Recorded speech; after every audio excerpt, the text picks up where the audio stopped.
Wagwan. In my review of 13 Reasons Why Season 3, I said that I wanted the characters to face more consequences for their actions. I also wanted the writers to stop trying to make us empathize with freaking Bryce Walker, who went around R-ing people. I'm saying R because, obviously, YouTube have a list of words that we can't say, and really, I'm not trying to go against the algorithm more than my channel already does. I'm not monetized, but if you want me to get monetized, hit that subscribe button down below. And since I'm not the only one with the criticism that these characters need more consequences, you think that the creators of the show would actually give them some consequences? But instead, they doubled down on not giving any sort of consequences for their actions. In fact, maybe even tripled down. I don't know. It was just a lot of no consequences, especially for Clay. Season 4 starts off at a funeral, and since the kids at Liberty High die more often than freaking characters on Game of Thrones, my question wasn't like who's dead. I was just wondering how the hell they got Claire Huxtable in this shit. And to be honest, by the 30-minute mark, I was kind of hoping Clay was the one who died, cause bruh. Since Season 4 is the final season, they decided to focus more on how the weight of the secrets that these kids are dealing with are taking a toll on their lives. And we find out that Clay Jensen is dealing with a lot emotionally and mentally, to the point where he's starting to dissociate and do a lot of crazy shit.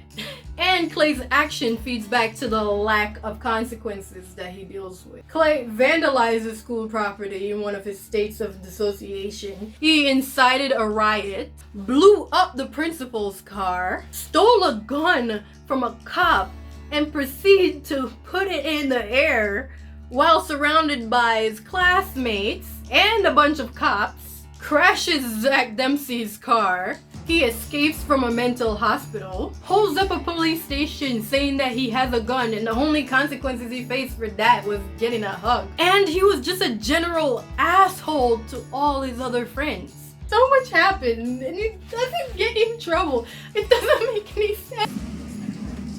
What if any of this is okay? The show, however, did a great job getting us in Clay's state of mind.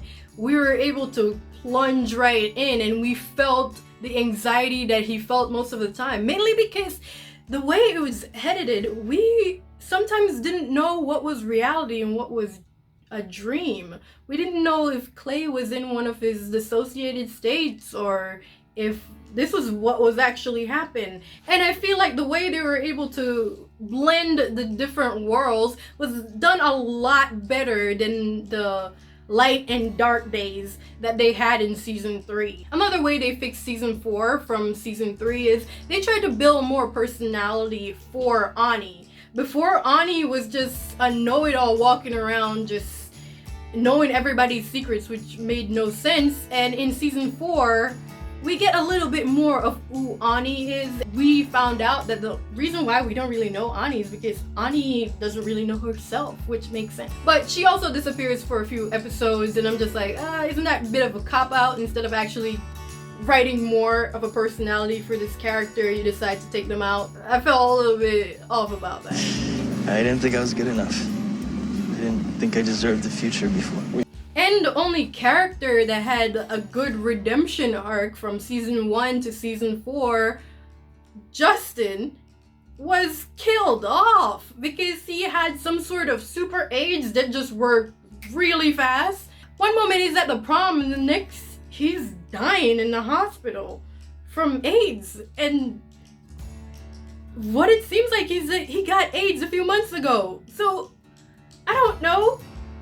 How did it work that fast? I know AIDS can kill you, but that just seemed like it happened very fast. No! How do you kill Justin over freaking Clay? I really didn't like that they chose to put both Clay and Zach Dempsey in a position where they're standing over a drunk or passed out girl and seem like they actually wanted to R those girls. It makes you think, like, what exactly are they trying to say? Are they trying to say even though you might be a good guy, you might still are someone just because they're laying passed out drunk.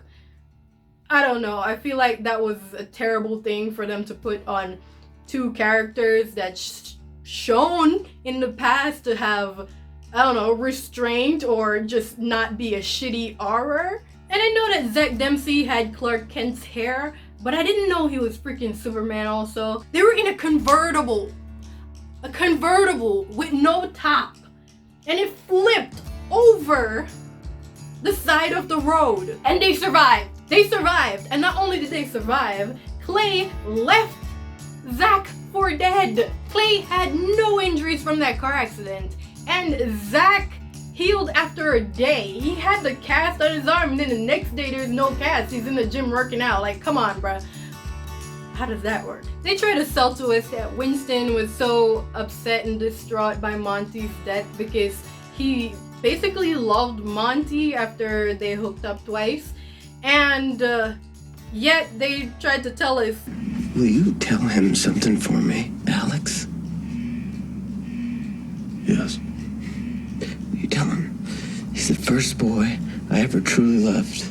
I don't know, Winston. It seems to me like you like Monty a little bit more than you did Alex. So I don't think Alex is the first guy you actually liked like that. As for the whole Winston and Alex thing, no shade to Charlie, but I actually wanted Winston and Alex to end up together simply because, I don't know, they're kind of hot to me together. While it does seem like a bit of closure for all of these characters from season 1, season 2, I just want to take pictures that matter to somebody. I'd like to make enough money so that my mum doesn't have to work. Yeah. I fully plan on being famous. Like, not social famous. I mean, so even the New York Times knows who I am. I just want to remember this day. Just like this, right now. Yeah.